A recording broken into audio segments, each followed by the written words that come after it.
Good morning mga kadagat. Isang mapagpalang araw. Adventure ngayon, adventure naman tayo ngayon araw. Ngayon lang tayo mangisda.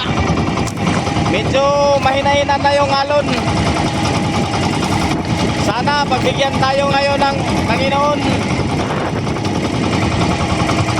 Sana pagbigyan tayo ngayon araw.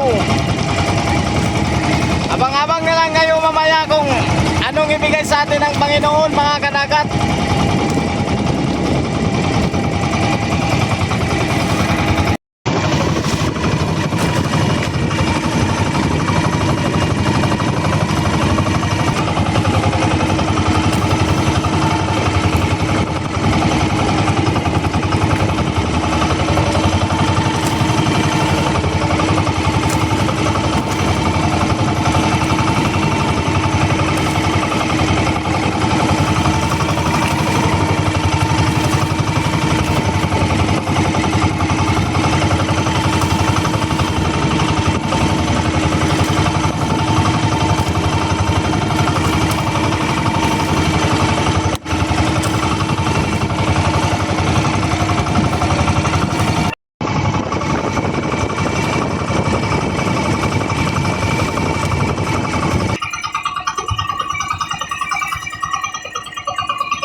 Time check mga kadagat.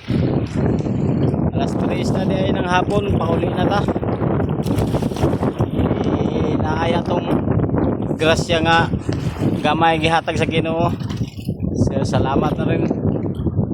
Salamat sa Lord. Binigyan tayo ng biyaya ngayong araw. Ito. Yan ang mga mahigit 20 kilos. Salamat sa Lord, binigyan tayo ng mga mahigit 20 kilos. Okay na rin to. Salamat. God bless all.